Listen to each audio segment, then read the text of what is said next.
1980s का time था, access का जमाना, और उस एक्सेस को पाब्लो एस्कोबार से ज्यादा कोई नहीं जीता था।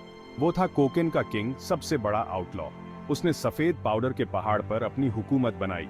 उसका नाम कोलंबिया की गलियों में गूंजता था और दुनिया के हर कोने तक पहुंचता था। एस्कोबार की कहानी सिर्फ ड्रग्स की नहीं थी, ये पावर की कहानी थी, ये एम्बिशन की कहानी थी। ये कहानी उस आदमी की थी जो गरीबी से उठकर दुनिया के सबसे अमीर और सबसे खतरनाक इंसानों में से एक बन गया। वो एक गोस्टिया और एक सेलिब्रिटी था। लोग उसे प्यार करते थे और नफरत भी, अक्सर एक ही सांस में। एस्कोबार की जिंदगी एक पैराडॉक्स थी। वो एक जालिम क्रिमिनल था जो मौत और लत का व्यापार करता था। फिर भी बहुत लोग उसे एक बेनिफैक्टर मानते थे, एक मॉडर्न डे रॉबिन हुड। उसने स्कूल और अस्पताल बनवाए, गरीबों को पैसे दिए और कम्युनिटी प्रोजेक्ट्स को फंड किया। यही डाइकोटमी, यही कॉम्प्लेक्स ड्युअलिटी आज तक हमें फैसिनेट करती है।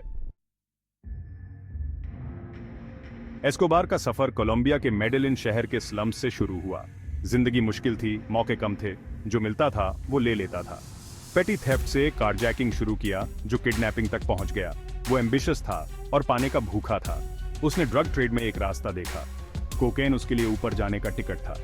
1970s का दौर था और ड्रग की डिमांड बहुत तेजी से बियाज रही थी, खास तौर पर यूनाइटेड स्टेट्स में। एस्कोबार ने इस पोटेंशियल को पहचाना। उसे रिस्क लेने से डर नहीं लगता था, उसे अपने हाथ गंदे करने से डर नहीं लगता था। उसने छोटे लेवल पर बोलीविया और पेरू से कोकेन पेस्ट की तस्करी शुरू की। उसने कोलंबियन जंगल में लैब्स बनाए जहां वो पेस्ट को कोकेन हाइड्रोक्लोराइड में बदलता था। उसने फिनिश्ड प्रोडक्ट को यूएस में तस्करी करने के लिए नए नए तरीके खोज निकाले, जिसमें छोटे एयरप्लेन से लेकर सबमरीन्स तक सब कुछ शामिल था। उसका साम्राज्य तेजी से बढ़ता गया। उसकी दौलत अकल्पनीय हो गई। वो अब बस एक क्रिमिनल नहीं था, वो एक बिजनेसमैन था, कोकेन का सीईओ। एस्कोबार ने लोगों के सामने खुद को एक मसीहा के रूप में पेश किया। उसने गरीबों के लिए घर बनवाए, हॉस्पिटल्स और स्कूल्स को फंड किया। मेडेलिन में बहुत से लोग उससे प्यार करते थे, उसे अपना रक्षक मानते थे। वो इमेज की ताकत समझता था। वो जानता था कि पब्लिक सपोर्ट उसे एक सुरक्षा कवच प्रदान करता है। उसने सॉकर टीम्स को फंड किया, पार्क्स बनवाए और लैविश पार्टीज दी। वो एक कैरिस्मेटिक व्यक्ति था, एक नेचुरल लीडर था। वो लोगों की जरूरतों और ख्वाहिशों को समझता था। वो जानता था कि उनकी परसेप्शंस को कैसे मैनिपुलेट करना है।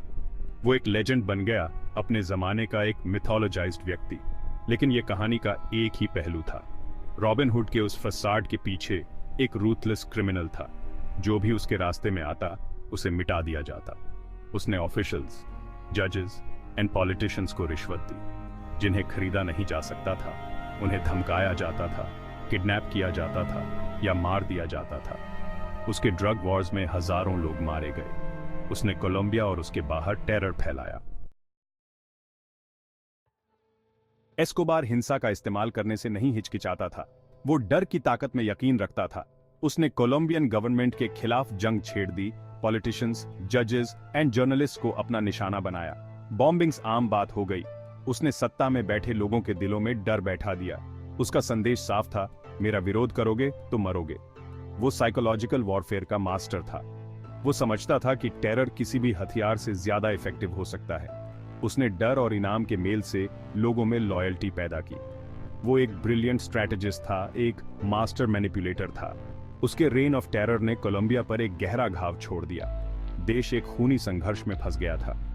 सरकार उसे रोकने में पावरलेस लग रही थी। उसका कार्टेल बहुत पावरफुल था, बहुत मजबूत था। वो करप्शन और स्टेट के फेलियर का सिंबल बन गया। वो पीस की नाजुकता की लगातार याद दिलाता रहता था।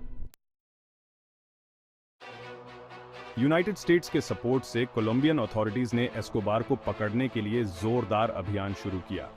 ये बिल्ली और चूहे का खतरनाक खेल था। एस्कोबार हमेशा एक कदम आगे रहता था। अपनी दौलत और रसूख का इस्तेमाल करके पकड़े जाने से बचता रहता था। उसके इन्फॉर्मेंट्स हर जगह थे।